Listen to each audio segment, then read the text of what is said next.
Very important rule, evergreen rule, very important rule जो हर exams, competitive exams में आता है। और कुछ कुछ इस रूल से रिलेटेड बच्चों का जो मिसकंसेप्शंस है वो सब भी हम क्लियर करेंगे। देखो मैंने ये सारा कंजंक्शन डाला, ठीक है, अनटिल भी कंजंक्शन है, अनलेस भी कंजंक्शन है। वैसे अनटिल प्रेपोजिशन भी होता है, बट यहाँ मैं अनटिल को एज अ कंजंक्शन यूज कर रही हूँ। Until, unless, if, whether, that, ये सारे कंजंक्शन है। वैसे दैट रिलेटिव प्रोनाउन भी होता है, दैट एडजेक्टिव भी हो सकता है, लेकिन हम इसे एज अ कंजंक्शन यूज करेंगे। ये चारों कंजंक्शंस वेरी वेरी इंपॉर्टेंट है। चलो अब हम चलते हैं, ओके, अब हम चलते हैं सीधा डिस्कशन पे। सबसे पहले हम लोग उठाते हैं अनटिल और अनलेस। अनटिल और अनलेस से एग्जाम्स में कैसा कैसा एरर आएगा आपको याद रखना है। जहां भी आपको अनटिल और अनलेस दिख गया, ठीक है, अनटिल और अनलेस में क्या डिफरेंस है, दोनों कंजंक्शन है, ठीक है, ठीक है, दोनों कंजंक्शन। वैसे अनटिल प्रेपोजिशन भी होता है, कंजंक्शन भी होता है।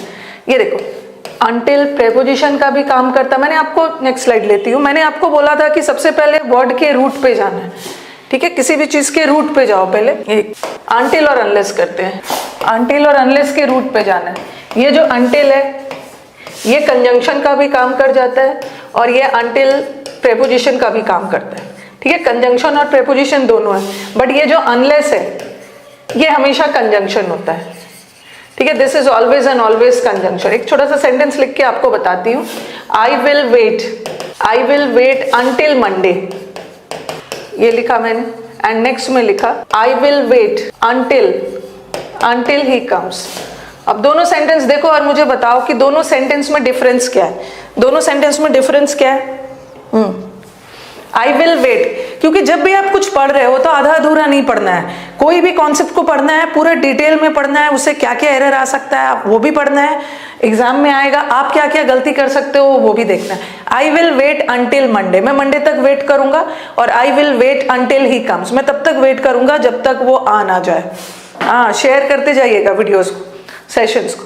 पहला वाला अनटिल क्या है, ये देखो यहाँ पे एक ही क्लॉज है, एक सब्जेक्ट है और विल वेट वर्ब है, और सब्जेक्ट वर्ब मिलके एक क्लॉज बनाता है।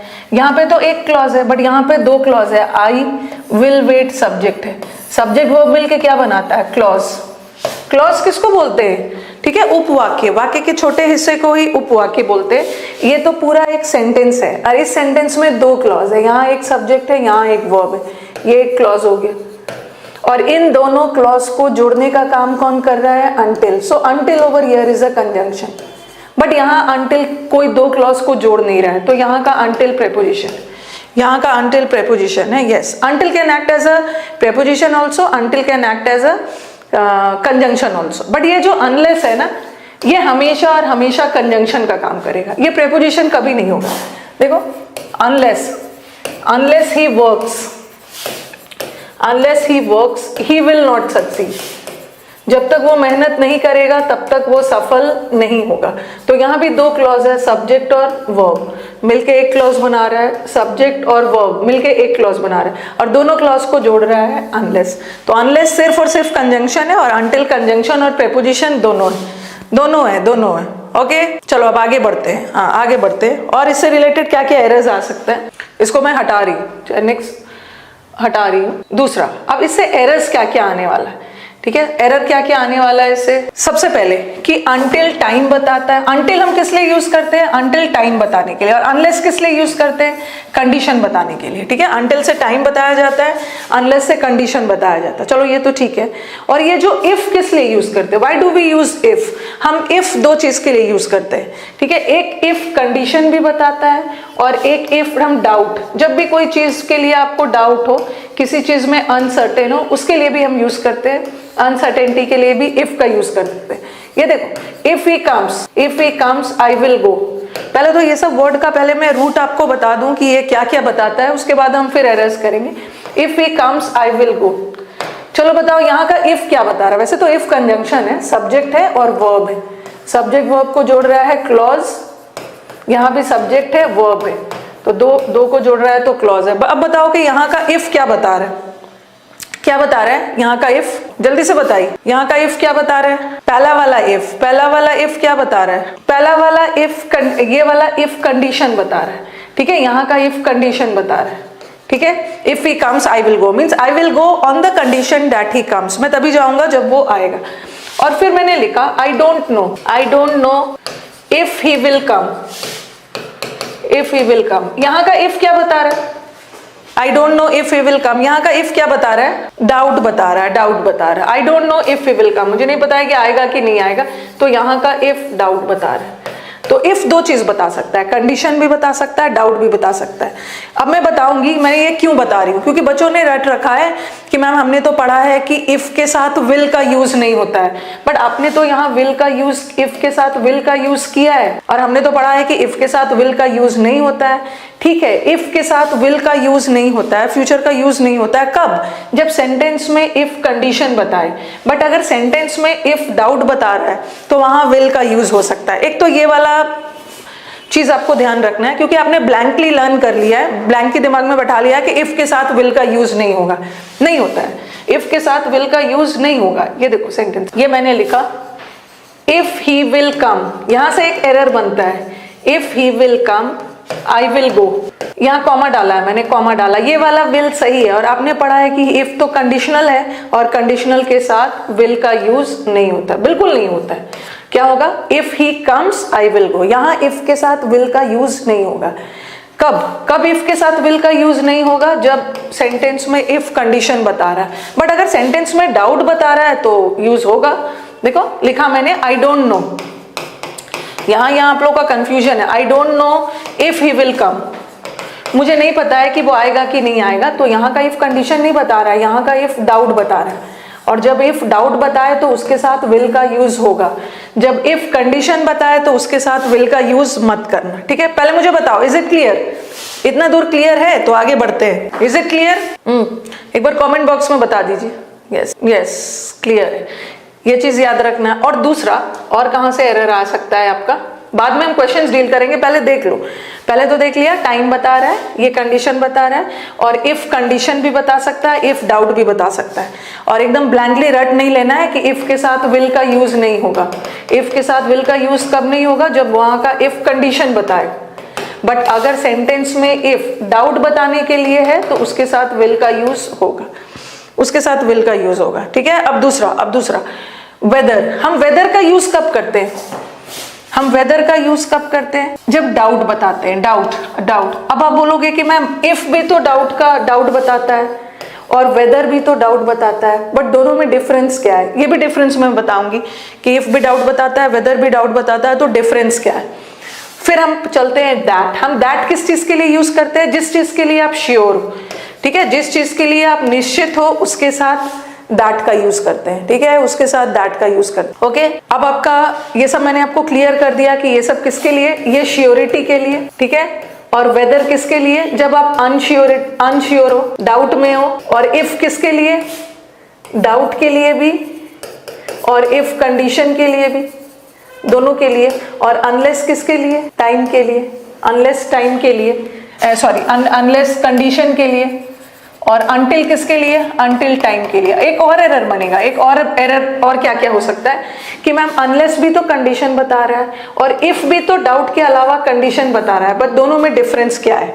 ठीक है, इन सब वर्ड्स में डिफरेंस क्या है और कैसे क्वेश्चंस आएंगे। पहला हमने पढ़ लिया कि ये सब है क्या। ठीक है, ये सब है क्या और इससे और कैसे कैसे क्वेश्चंस आएंगे। चलो अब स्टार्ट करते हैं। पहले मुझे बताओ, I will wait unless he comes या अनटिल ही कम्स। आंसर बताइएगा इसका। अगर सेशंस अच्छे लग रहे हैं तो दोस्तों के बीच में शेयर करते जाइएगा। आंसर बताइए। हाँ, आई विल वेट, ये अनटिल क्या बताता है? अनटिल टाइम बताता है। ठीक है, अनटिल टाइम बताता है। और अनलेस क्या बताता है? कंडीशन बताता है, कंडीशन। अब देखो कि इस सेंटेंस में आपको टाइम से रिलेटेड वर्ड डालना है या कंडीशन से डालना है। आई विल वेट, मैं तब तक वेट करूंगा जब तक वो आ ना जाए, मतलब मैं उस टाइम तक वेट करूंगा, मैं उस समय तक वेट करूंगा जब तक कि वो आ ना जाए। अनटिल का यूज होगा, अनटिल। नेक्स्ट वाला, dash he works he will not succeed. जब तक वो मेहनत नहीं करता है तब तक वो सफल नहीं होगा। Means he will succeed on the condition that he works hard. वो तभी सक्सेसफुल होगा जब वो मेहनत करेगा, इसी शर्त पे।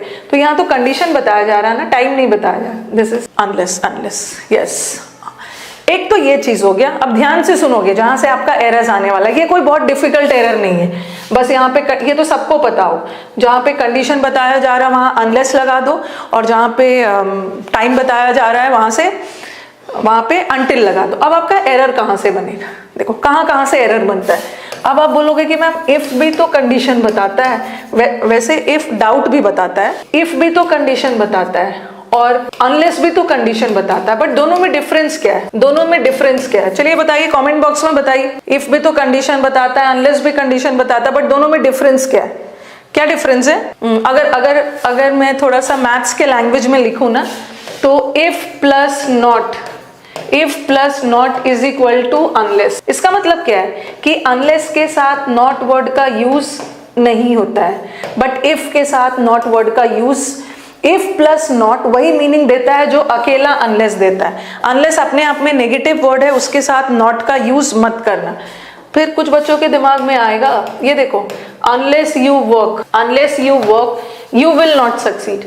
कुछ बच्चों के दिमाग में ये आएगा ना कि अभी तो मैम ने बोला कि अनटिल और अनलेस अपने आप में नेगेटिव है, इसके साथ नॉट का यूज नहीं होना चाहिए, बट फिर भी इन्होंने यहाँ नॉट लगा दिया और सेंटेंस करेक्ट है। देखो बीच में कॉमा आ गया, यहाँ एक नया क्लॉज शुरू हो रहा है, सब्जेक्ट प्लस वर्ब। मैंने क्या बोला है कि अनटिल और अनलेस अपने आप में नेगेटिव है, तो अनटिल और अनलेस के साथ अगर कोई नॉट लगा हो ना, जैसे ऐसा रहता अनलेस यू डोंट वर्क, ऐसा रहता, ठीक है। तो अनटिल और अनलेस अपने आप में नेगेटिव है, तो अनटिल और अनलेस वाले क्लॉज में अगर कोई नेगेटिव वर्ड है वो गलत है, बट कॉमा लग के यहाँ तो दूसरा क्लॉज शुरू हो गया, तो दूसरा वाला में नॉट सही है। अनटिल और अनलेस के साथ नॉट मत लगाना, ठीक है, अनटिल और अनलेस के साथ नॉट नहीं लगाना। Okay, yes, second clause, yes same, yes. हाँ, और भी मैं बता रही हूँ, और भी आपको बताते जाऊंगी, ठीक है। नेक्स्ट वाला, नेक्स्ट दूसरा, एक चीज ये आप याद रखोगे, और तीसरा क्या चीज याद रखना है, अच्छा ये देखो, पहले ये सेंटेंस देख लो जो मैंने अभी पढ़ाया। चलो ये बताओ, जब तक वो मेहनत नहीं करेगा वो सफल नहीं होगा, कौन सा करेक्ट होगा? Which one is correct? जब तक वो सफल नहीं होगा, वो if अनलेस क्यों नहीं लगा रहे? if करेक्ट है, if, क्योंकि if के साथ नॉट का यूज हो सकता है, ठीक है। If he doesn't work, if के साथ हम नॉट का यूज कर सकते हैं, बट अनलेस के साथ नॉट का यूज नहीं होगा, सो यहाँ पे अनलेस नहीं होगा, इफ होगा। इफ नॉट लगा है, उसीलिए नॉट लगा। नेक्स्ट वाले सेंटेंस पे अब ये वाला सेंटेंस बताइए, one can not succeed in life. बस अभी याद रखो कि इफ के साथ नॉट का यूज होगा, बट अनलेस के साथ नॉट का यूज नहीं होगा। अनलेस के साथ नॉट का यूज नहीं होगा, बट सेंटेंस के कॉमा के बाद जो दूसरा वाला क्लॉज है उसमें हो सकता है। चलो इसका आंसर बताओ, one can not succeed in life unless one are not punctual in one's work. आप तब तक लाइफ में सक्सीड नहीं करोगे जब तक आप अपने काम में पंचुअल नहीं हो। आंसर बताइए, आंसर बताते जाइए। सेशंस अच्छे लग रहे हैं, लाइक करते जाना, सेशन को शेयर करते जाना। आंसर सी आ रहा है, कुछ का आंसर बी आ रहा है, कुछ का आंसर सी आ रहा है, दो तरह का आंसर आ रहा है, देखो यहाँ पे क्या है, अनलेस। कुछ को लग रहा होगा ना कि मैम अनलेस तो अपने आप में नेगेटिव होता है ना, तो अनलेस के साथ वाला नॉट हटा दीजिए, यहाँ पे नॉट गलत है, तो कुछ का आंसर सी लग रहा होगा, कुछ का, ये एग्जाम का ही आया हुआ सेंटेंस है, कुछ का आंसर सी लग रहा है, ठीक है। मैंने यहाँ पे सी सुधार दिया क्योंकि अनटिल और अनलेस अपने आप में नेगेटिव है, उसके साथ नॉट वर्ड का यूज नहीं होगा। लेकिन इसका क्या होगा, इसका यहाँ भी तो एरर दिख रहा है, वन के साथ आर नहीं होगा, वन के साथ तो इज आना चाहिए, वन के साथ इज आना चाहिए ना। तो एरर मुझे बी में भी दिख रहा है, एरर मुझे सी में भी दिख रहा है, और दो जगह तो एरर है नहीं, दो जगह तो आप इंप्रूव कर नहीं सकते हैं। तो इस केस में आपको स्मार्टली क्या करना होगा, कोई एक जगह इंप्रूव करना है ताकि दोनों का काम हो जाए, दो अलग अलग इंप्रूवमेंट करने की जरूरत ही नहीं पड़े, एक जगह इंप्रूव करे तो काम हो जाए। चलो बताओ क्या करोगे आप? दो जगह इंप्रूव हम नहीं कर सकते हैं, एरर यहाँ भी है, यहाँ भी वन इज होना चाहिए और यहाँ भी नॉट नहीं होना चाहिए। क्या करना है उस केस में? उस केस में क्या करना है? उस केस में क्या करना है ना, उस केस में क्या करना है कि हम दो जगह इंप्रूव तो कर नहीं सकते, हमें अपना कंजंक्शन ही बदल देना है। क्या करना है कि इसको कर दो इफ, ठीक है, इसको इफ कर दो। इफ भी कंडीशन बताता है, जब तक सफल नहीं होगे, जब तक आप पंचुअल नहीं होते, इफ कर दो और यहाँ इफ वन इज कर दो, तो सारा सुधार यहीं पे करो। और यहाँ नॉट सुधारने की जरूरत नहीं है क्योंकि इफ के साथ तो नॉट का यूज होता ही है, तो यहाँ नॉट सुधारने की जरूरत ही नहीं है। तो उस केस में क्या करो, अपना कंजंक्शन ही बदल दो। कंजंक्शन ही बदल, आर को इस कर दो और अनलेस हटा के क्या कर दो, इफ कर, क्योंकि इफ के साथ हम नॉट का यूज कर सकते हैं, यहाँ सुधारने की जरूरत नहीं। ओके चलो नेक्स्ट वाला। अच्छा यहाँ पे इफ ही विल है ये, if he will come I will go. और ये चीज मैं बताना चाह रही थी क्योंकि बच्चों ने रट रखा है कि मैम इफ के साथ विल का यूज नहीं होता है, बट कब, देखो यहाँ का इफ क्या बता रहा है, यहाँ का इफ कंडीशन बता रहा। तो आज आप क्या करोगे ना, जितना भी हमारे एग्जाम्स में अनटिल, अनलेस, इफ, वेदर से जितना भी आपके मन में डाउट्स है आज इस सेशन में हम लोग क्लियर कर लेंगे, ताकि आगे जाके आपको दिक्कत नहीं होगी। क्योंकि मैं प्रैक्टिस सेशन में देख रही हूँ ना, बच्चों ने इसको पढ़ रखा है बट इनकम्प्लीट, आधा अधूरा पढ़ रखा है और वहां पे एरर करके आ जा रहे हैं। यहाँ का इफ कंडीशन बता रहा है, अगर वो आता है मैं तो मैं जाऊंगा, और जहाँ का इफ कंडीशन बता रहा है उसके साथ विल हटा दो। ठीक है, ये वाला विल करेक्ट है, इफ के साथ वाला विल हटेगा। लेकिन यहाँ का इफ क्या बता रहा है, यहाँ का इफ तो डाउट बता रहा, और जहाँ का इफ डाउट बता रहा उसके साथ विल करेक्ट है। ठीक है, उसके साथ विल करेक्ट है, उसके साथ will correct.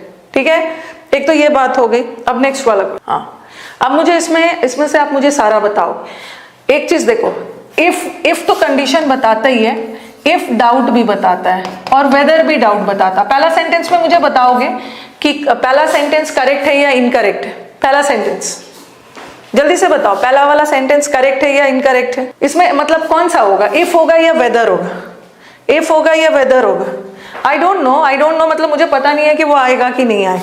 Which one is correct? If is correct? No, both of them are correct. Both of them are correct. यहाँ पे कोई एरर नहीं है क्योंकि डाउट बताया जा रहा है ना, और डाउट बताने के लिए अभी मैंने आपको बताया ना, डाउट बताने के लिए देखो यहाँ पे लिखा था आपको, डाउट बताने के लिए हम इफ का भी यूज कर सकते हैं डाउट बताने के लिए, और वेदर का भी यूज कर सकते हैं।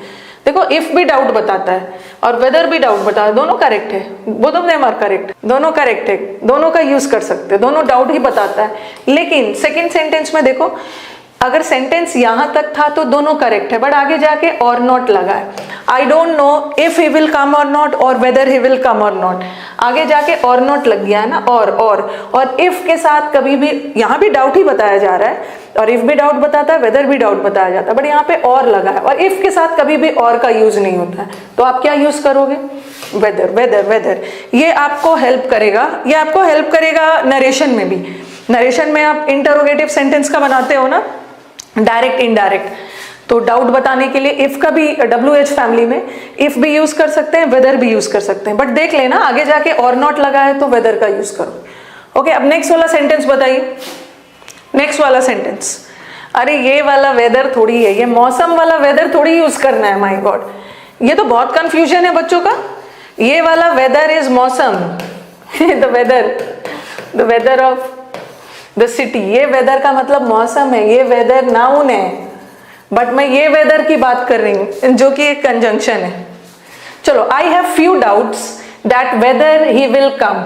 आंसर बताना, आंसर बताइएगा। सेशंस अच्छे लग रहे हैं, लाइक करते जाना। कुछ का आंसर आ रहा है दैट, कुछ का आंसर आ रहा है वेदर। अच्छा, ये मैंने आपको कल भी बोला था कि इस प्लेटफॉर्म पे मैंने आपको इतना ज्यादा कंटेंट दे दिया है ना कि जो 2 साल से पढ़ते आ रहे हैं उसका काम और भी इजी हो जाए। वो पहले से कुछ ना कुछ तो समझ के रखे हुए हैं। ठीक है, यहाँ तो मैंने बताया कि ये भी करेक्ट है, ये भी करेक्ट है, और नॉट लगा है तो वेदर। आपको याद होगा मैंने आपको पढ़ाया है फ्यू पढ़ाया है और अ फ्यू पढ़ाया है, फिर आपको पढ़ाया है लिटिल और अ लिटिल। क्या डिफरेंस है, क्या डिफरेंस बताया, क्या डिफरेंस बताया है। हाँ, अभी देखो, अभी द फ्यू भी पढ़ाया है, बट यहाँ हमें द की जरूरत नहीं है। अभी हमें डिसाइड करना है अ फ्यू और फ्यू। फ्यू और लिटिल का मतलब क्या होता है, फ्यू और लिटिल का मतलब है ना के बराबर। ठीक है, नेग्लिजिबल, नेग्लिजिबल का मतलब है ना के बराबर। फ्यू और लिटिल का मतलब है इतना कम की ना के बराबर, इतना कम है कि उसको ना ही मान लो।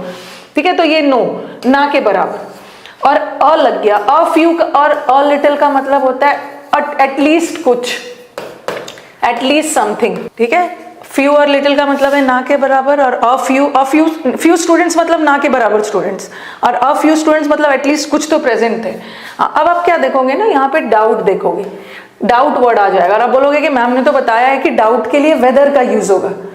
लेकिन ये देखो यहाँ पे है few doubts, I have few doubts. I have few doubts मतलब मुझे ना के बराबर डाउट्स है, मुझे ना के बराबर डाउट है, मतलब मैं श्योर हूं मैं श्योर हूं, और श्योरिटी के लिए तो हम दैट का यूज करते हैं, दैट का यूज होगा। फिर यहाँ पे देखो I have a few doubts, I have a few doubts मतलब मुझे थोड़े बहुत डाउट्स है, मुझे थोड़े बहुत डाउट्स है, इसका मतलब है वेदर, तो याद रखना है weather weather weather, yes second में वेदर होगा और फर्स्ट में दैट होगा। इस वर्ड पे मत जाना, डाउट से कंफ्यूज मत होना। फ्यू डाउट्स का मतलब है, मतलब एकदम ना के बराबर डाउट्स है मुझे इस चैप्टर में ना के बराबर डाउट्स है, मतलब मैं श्योर हूं, और श्योरिटी के लिए दैट, बट यहाँ तो थोड़े बहुत डाउट्स है ना, वेदर। तो चलो एक बार मुझे कमेंट बॉक्स में बताओ, इज इट क्लियर है, फिर मैं आगे बढ़ूं। यस एक बार हम लोग लास्ट में रिकैप भी कर लेंगे, क्योंकि मेरा काम है आपको पढ़ाना भी और एक आपके दिमाग में बैठाना भी, ताकि आप कंफ्यूज ना हो आगे जाके। यस नेक्स्ट वाला, हाँ ये वाला अभी मैं रिसेंटली अभी अनअकैडमी पे ही मैं यूट्यूब पे एक क्लास ले रही थी, ठीक है, अनअकैडमी के यूट्यूब पे क्लास ले रही थी, और आपके कंफ्यूजन से, ठीक है, हम टीचर्स के पास और भी क्वेश्चंस बनते हैं कि ये सब भी क्वेश्चंस करवा देना है, क्योंकि बच्चे अगर सेंटेंस ऐसा आता है तो वहां जाके ये कंफ्यूज हो रहे हैं।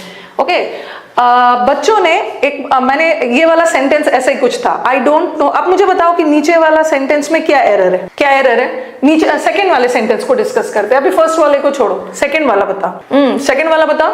आई know that if he helps me I will be able to do the work, मुझे पता है कि अगर वो मेरी हेल्प करता है। एरर कहाँ पे है? एरर कहाँ पे है? जब मैं ये क्वेश्चन करवा रही थी ना, तो वहां पे देखा बच्चे ने बोला कि मैम हमने तो पढ़ा है कि दैट और इफ एक साथ नहीं आता है। तो फिर मैंने पूछा कि दैट और इफ एक साथ क्यों नहीं आता है, तो उसने बोला कि मैम इफ डाउट के लिए है, इफ तो डाउट के लिए है और दैट श्योरिटी के लिए, तो ये तो कॉन्ट्रडिक्शन हो गया ना, विरोधाभास हो गया। एक ही सेंटेंस में एक डाउट बता रहा है और एक श्योरिटी बता रहा है, इसलिए दैट और इफ एक साथ नहीं आता है। लेकिन यहाँ दैट और इफ एक साथ आया है, फिर भी करेक्ट है, लेकिन यहाँ पे दैट और इफ एक साथ आया है, ये गलत है। तो यही चीज मैं आपको पॉइंट करवाना चाह रही हूँ कि दैट के साथ इफ तब नहीं आएगा ना, जब सेंटेंस में इफ डाउट बताएगा। क्यों? क्योंकि दैट तो श्योरिटी के लिए है और इफ डाउट के लिए है, तो डाउट और श्योरिटी तो सेंटेंस में एक साथ नहीं आएगा। बट कई बार हमारा इफ कंडीशन भी बताता है, तो जहां दैट के साथ जो इफ है, अभी मैंने क्लास के शुरू में इसीलिए बताया कि इफ डाउट भी बताता है, इफ कंडीशन भी बताता है। तो जहां इफ के साथ, जहां का इफ कंडीशन बता रहा है ना, तो वहां तो दैट और इफ एक साथ आ सकता है। ये सेंटेंस देखो, आई डोंट नो, मुझे नहीं पता है कि वो काम टाइम से कर पाएगा या नहीं कर पाएगा, तो यहाँ का इफ डाउट बता रहा है ना, और दैट तो श्योरिटी बताता, तो श्योरिटी और डाउट एक साथ नहीं आएगा। आई डोंट नो, चलो बताओ कौन सा हटाना है बताओ। दोनों एक साथ नहीं आएगा, लेकिन मैं कौन सा हटाऊं, कौन सा कंजंक्शन, दैट हटाऊं या इफ हटाऊं? हाँ आई डोंट नो मतलब आप में डाउट है, you are not sure, that हटाओ, ठीक है, दैट हटाओ। और नेक्स्ट वाला देखो, I know that if he helps me, मुझे पता है कि अगर वो मेरी हेल्प करेगा, तो यहाँ का अगर कंडीशन बता रहा है, यहाँ का अगर डिनोट्स कंडीशन, तो दैट के साथ इफ आ सकता है। दैट के साथ इफ आता है तो अपने आप को बिल्कुल भी कंफ्यूज नहीं करना है, रटा है, बहुत ज्यादा रूल्स पे नहीं जाना। तो ये तो हमारी कहानी थी दैट और इफ वाली। वेरी गुड, स्मार्ट बच्चे हैं सब। ओके, तो पहले तो मुझे बताइए कुछ कंफ्यूजन है तो बताइए, लाइक कर दो, सेशन को लाइक कर दो। अगर कोई कंफ्यूजन है तो फटाफट बताइए, कुछ भी आपके अंदर कंफ्यूजन है, अनलेस और अनटिल से लेके आप पूछ सकते हो, सब मिलेगा। बस थोड़ा सा तसल्ली रखना, have patience, I will provide you all the PDFs. See अभी रूल्स का जो है ना, 5 रूल 10 रूल का पीडीएफ अभी शुरू में प्रोवाइड नहीं होगा, एक बार कंपाइल हो जाने दीजिए, आई will provide you the PDFs. पहले तो आप पढ़ो, ओके। जहां भी कुछ डाउट है बता सकते हैं, जहां भी आप डाउट है। Sharing is caring, yes sharing is caring. चलो आगे बढ़ते हैं, बस आगे बढ़ते हैं। अब मैंने कोशिश की है इफ और अनलेस से रिलेटेड। चलो एक बार रिकैप कर देती हूँ, कोई बात नहीं। याद रखना, इफ के साथ नॉट का यूज हो सकता है, अनलेस के साथ नॉट का यूज नहीं होगा, ठीक है। और दोनों कंडीशन बताता है, बट अनलेस सिर्फ कंडीशन बताता है, बट इफ कंडीशन के साथ साथ डाउट भी बता सकता है, ठीक है, डाउट भी बता सकता है। अच्छा मुझे एक और चीज बताना है जो कि आप ध्यान से सुनोगे। अब मुझे अचानक से एक चीज और याद आया कि आप बोलोगे कि मैम इफ भी तो कंडीशन बताता है, ये आपको हेल्प करेगा फिल अप द ब्लैंक्स में। इफ भी तो कंडीशन बताता है, ठीक है, और अनलेस भी कंडीशन बताता है, दोनों कंडीशन बताता है। एक चीज और जो कि आपको क्लोज टेस्ट और फिल अप द ब्लैंक्स में याद रखेगा, और एक और कंजंक्शन है जो कंडीशन बताता है, वो है provided. Provided you will succeed in the examination provided you work hard, बशर्ते, जिसको हिंदी में बोलते हैं बशर्ते, ये भी कंडीशन बताता है, ये भी कंडीशन बताता है। ओके, मुझे जो चीज बताना है, जो पहला डिफरेंस है वो तो मैंने बता दिया, इफ के साथ नॉट का यूज होगा और अनलेस के साथ नॉट का यूज नहीं होगा। और मुझे दूसरा जो चीज क्या बताना है कि इफ वाला सेंटेंस, ठीक है, इसी को बोलते, इसीलिए मैंने बोला ना कि आपको स्मार्ट स्टडी करना है, स्मार्ट स्टडी करना है। जो इफ वाला सेंटेंस होता है उसका सेंटेंस का या तो दोनों पार्ट पॉजिटिव जाएगा या तो दोनों पार्ट नेगेटिव जाएगा। ओके, इफ वाले सेंटेंस का दोनों पार्ट या तो पॉजिटिव जाएगा या तो नेगेटिव जाएगा। ये आपको फिल अप द ब्लैंक्स में हेल्प करेगा। ये देखो, if he works he will succeed. अगर वो कड़ी मेहनत करता है तो वो सफल हो जाएगा। अगर वो वर्क करता है पॉजिटिव, सफल होगा पॉजिटिव, इफ वाला सेंटेंस। और फिर मैंने लिखा if he doesn't work he will not succeed. तो इफ वाला सेंटेंस में या तो दोनों पार्ट सेंटेंस का पॉजिटिव जाएगा या तो दोनों पार्ट नेगेटिव जाएगा। देखो, अगर कड़ी मेहनत नहीं करता है तो सफल नहीं होगा, दोनों नेगेटिव जा रहा है, दोनों नेगेटिव जा रहा है। मैं मुंबई से हूँ, नेगेटिव जा रहा है दोनों। और इफ वाला सेंटेंस में दोनों पॉजिटिव या तो दोनों नेगेटिव। और अनलेस वाले सेंटेंस में एक पार्ट पॉजिटिव जाता है और दूसरा पार्ट नेगेटिव जाता है। देखो यहाँ पे सेंटेंस लिख रही हूँ, अनलेस, कहाँ पे लिखूं, स्लाइड बदल रही, ये मैंने लिखा unless you work you will not succeed. जब तक आप मेहनत नहीं करोगे आप सफल नहीं होगे। देखो, ये एक पार्ट पॉजिटिव जा रहा है और एक पार्ट नेगेटिव जा रहा है। अनलेस वाले सेंटेंस में एक पार्ट पॉजिटिव जा रहा है, एक पार्ट नेगेटिव जा रहा है। और इसी चीज को अगर सेंटेंस ऐसा आया होता, देखो मैंने एक सेंटेंस यहाँ पे करवाया, अगर यहाँ पे चलो इरेज करती हूँ मैं। अगर यहाँ पे मैंने नहीं डाला होता, यहाँ तो आपने फटाफट सेलेक्ट इसलिए कर लिया कि मैम अनलेस तो नेगेटिव होता है, इसके साथ नॉट का यूज नहीं होगा, ठीक है, तो आपने इफ का यूज किया। अगर ये सेंटेंस ऐसा आया होता, तब बताओ तब क्या होता? राजस्थान से प्रणाम फेंक रहा हूं, चलो बताओ क्या होता? क्योंकि सेंटेंस का एक पार्ट ही देखो, ही वर्क्स, सेंटेंस का एक पार्ट पॉजिटिव में जा रहा है और दूसरा पार्ट नेगेटिव में जा रहा है, तो क्या का यूज होगा? अनलेस। क्या करना है ना, सिर्फ आके मैं आपको रूल्स लिखवा के नहीं चले जाऊं, ठीक है, आपको सब पहलू से देखना है कि ये जो कंजंक्शन एरर में आया तो किस टाइप से आएगा। यही सारे कंजंक्शंस अगर हमें क्लोज टेस्ट में चुनना हुआ तो हम कैसे चुनेंगे, या फिलअप्स में आ गया, तो सारे एस्पेक्ट्स को ध्यान में रखते हुए ये सबको ध्यान देना। ओके, यस, नेक्स्ट वाला। आई थिंक ये सब क्लियर हो गया। अच्छा, प्रोवाइडेड देख लेते हैं। प्रोवाइडेड का मतलब होता है बशर्ते। प्रोवाइडेड भी कंजंक्शन है। मैंने लिखा ही विल सक्सीड, ये भी इफ की तरह, ही विल सक्सीड प्रोवाइडेड या अनलेस ही वर्क्स। चलो इसका आंसर बताओ। वो सफल तभी होगा बशर्ते मतलब ऑन द कंडीशन। चलिए इसका आंसर बताइए। बिहार से राम भाई, राम, सारे इंडिया से राम। आंसर बताइए। प्रोवाइडेड होगा। क्यों? अनलेस इसलिए नहीं होगा क्योंकि अनलेस वाले सेंटेंस का एक पार्ट पॉजिटिव में जाता है, दूसरा पार्ट नेगेटिव में जाता है। Yes, very good.